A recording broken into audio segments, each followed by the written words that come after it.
அனைவருக்கும் என்னுடைய காலை நேர வணக்கத்தை தெரிவித்துக் கொள்கிறேன்.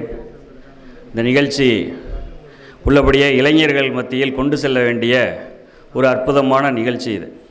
இன்றைக்கு இராணுவ தினத்தை ஒட்டி இங்கே தேசிய கொடி சுமார் 40 அடி உயரத்தில் ஒரு கம்பத்தில் நம்முடைய மாஸ்டர் சிவா அவர்கள் அவருடைய இந்த கன்ஃபிட் ஜிம்மில் ஏற்றியிருக்கார். இன்றைக்கி இந்த சிந்தனை எங்கிருந்து வந்தது அப்படின்னு நம்ம ரொம்ப யோசித்து சில விஷயம் பார்த்துக்கிட்டே இருப்போம்.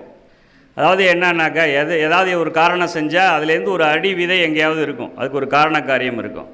இவர் இயல்பாக சேரன்குளத்தை சேர்ந்தவர். இவர் சேரன்குளத்தை சேர்ந்த ஆர்யா என்கின்ற பாசியம் அவர்கள் 1932ஆம் ஆண்டு நாடு சுதந்திரம் அடைவதற்கு முன்னால் இப்போ இருக்கிற தலைமை செயலகத்தில் செயின்ட் ஜார்ஜ் கோட்டை இருக்குல்ல, இப்போ படம் பறந்துகிட்டு இருக்கு பாருங்கள், டிவி நியூஸ்லாம் காமிக்கும் போது இருக்குல்ல, அந்த கொடிக்கம்பத்தில் ஏறி தேசிய கொடியை ஏற்றியவர். அவர் வெள்ளைக்காரன் காலத்தில் இவ்வளோ பெரிய இது இருக்குல்ல அடக்குமுறைக்கு இதில் இவர் நைட்டு நள்ளிரவு போய் அந்த இடத்துல ஒளிந்திருந்து அந்த காவல் காக்கிற அந்த இவர்கள் சிப்பாய்கள் இந்த குறுக்கு நெடுக்கும் போயிட்டுருக்க அந்த கேப்பை பயன்படுத்தி ஓடி போய் அதில் அந்த மரத்தில் ஏறி அவர் என்ன பண்ணுறாருன்னா தேசிய கொடியை ஏற்றினார். அதே போல் பார்த்தீங்க அப்படின்னாக்கா இங்கே இருக்கிற வருகை தந்த சிறப்பு விருந்தினர் கிட்டத்தட்ட 40 ஆண்டு காலம் நான் அந்த இடத்துல தேசிய கொடியை நான் ஏற்றிருக்கேன் அப்படின்னு சொல்லி ரொம்ப பெருமிதத்தோடு சொன்னார். அதே போல் அதே ஊரை சேர்ந்த இமயவீரன் அவர்கள் அந்த இடத்துல எனக்கு தேசிய கொடியை பெரிய லெவலில் ஏற்றணும்னு சொல்லி அவர் மில்லுக்கு போனீங்க அப்படின்னாக்கா இந்த பகுதியிலேயே அதுவும் இன்னும் சொல்ல போனால் இந்த பக்கம் ஒருங்கிணைந்த தஞ்சை மாவட்டத்தில் மிகப்பெரிய பறக்கும் கொடி இருக்கக்கூடிய ஒரு இடமாக சேரன்குளம் இருந்து கொண்டிருக்கிறது. இந்த தேசிய உணர்வு, அந்த உணர்வு ஆர்யா என்கின்ற பாசியத்திலிருந்து தோன்றியது என்பதை நாம் இந்த இடத்துல ஆதாரமாக சொல்லிவிட முடியும். அந்த அளவுக்கு இந்த உங்கள் மாஸ்டர் ஜிம் சிவா அவர்கள் இந்த இடத்துல அவருடைய உண்மையான உணர்வை வெளிப்படுத்தியிருக்கிறார். இப்போ இயல்பாக எல்லா இளைஞர்களுக்கும் தன்னுடைய உடலை குறைக்கணும் அப்படிங்கிற ஒரு பெரிய ஆர்வம் வந்திருக்கு. உடலை குறைக்கணும் அப்படிங்கிற அந்த ஆர்வம் வந்திருக்கிற அதே சூழலில் பள்ளி மாணவர்கள் கல்லூரி மாணவர்கள் மத்தியில் இராணுவத்தில் சேரணும் அப்படிங்கிற ஆர்வமும் வந்திருக்கு. ஆனால் அதை எப்படி போய் சேர்றது அப்படிங்கிறது யாருக்குமே தெரியல. பெரிய மிலிட்ரி அகாடமியெல்லாம் இருக்கிற ஊரில் மட்டும்தான் அதெல்லாம் சாத்தியம் அப்படிங்கிற நிலை இருக்குது, அதுக்கான கைடன்ஸே இல்லை. ஆனால் சிவா அவர்களுக்கான அந்த உள்ளார்ந்து எரிஞ்சிக்கிட்டு இருக்குள்ள ஒரு கனல், நம்மளுடைய இளைஞர் அப்படின்னா நம்ம எப்படி இருக்கணும், அவர் எந்தாவது ஒரு நிலையை சாதிக்கணும் அப்படிங்கிற ஒரு இது இருக்கும்ல. அந்த சிவா அவர்கிட்ட பேசும்போது பார்த்தீங்கன்னா மிலிட்ரி அகாடமி ஆரம்பிக்கணும் சார், எப்படியாவது ஒரு மூலை கொண்டு வரணும், சும்மா 8வது 10வது படிச்சுட்டு கிராமங்களில் இருக்கிற இளைஞர்கள் மாணவர்கள் யாராவது இருந்தால் என்கிட்ட கொண்டு வந்து விடுங்க, எப்படியாவது அவரை நான் இதாக ஆக்கிடுறேன், மிலிட்ரியில் சேர்த்து ஒரு நல்ல நாட்டுக்கு நல்ல குடிமகனாகவும் ஒரு குடும்பத்திற்கு உயர்த்தக்கூடிய ஒரு பண்புள்ளவராக ஆக்கிடுறேன் அப்படின்னு சொல்லிட்டு ஒரு தொடர்ச்சியாக சொல்லிக்கிட்டே இருக்கார். அதற்கான ஏதாவது ஒரு தேடல் கிடைக்குமா அப்படிங்கிறது தான் இந்த நிகழ்ச்சி. எதுக்காக திருப்பி போய் இதில் என்சிசி மாணவர்களையும் இவர் இங்கே முன்னாள் இராணுவத்தினரையும் அழைச்சிக்கிட்டே வரணும்னு விருப்பப்பட்டுக்கிட்டே இருக்காருன்னா இதுதான் அவருடைய தேடல் முயற்சியாக இருக்குது. அது மட்டும் இல்லாமல் நல்ல டிசிப்ளினான இளைஞர் அவர்.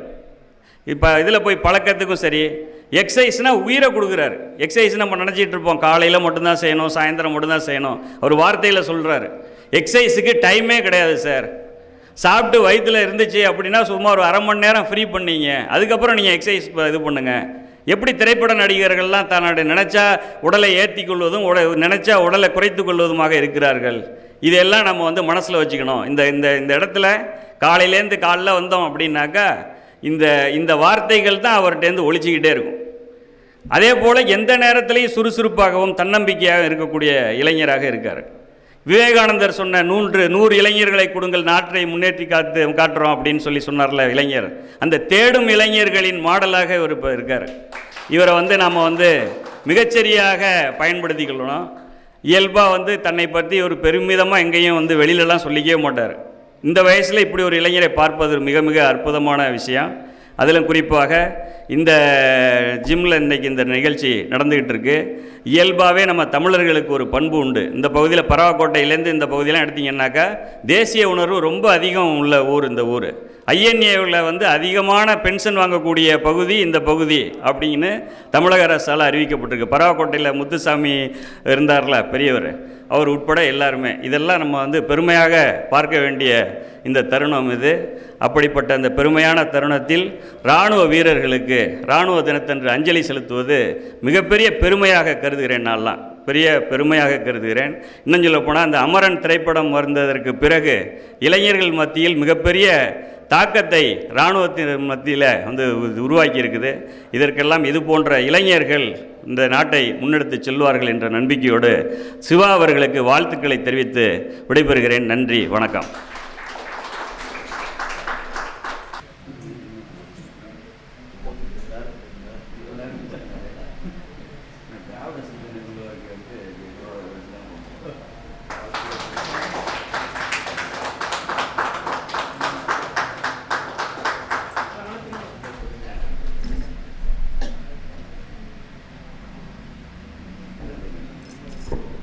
கன்ஃபிட்பா அவர்களுக்கு ஷால்வை போர்த்தி மரியாதை செலுத்திய ரோட்டரி சங்க தலைவர் திரு பாலகிருஷ்ணன் அவர்களுக்கு நன்றியும் வாழ்த்துக்களும். அடுத்ததாக அகரப்பொதக்குடி அரசு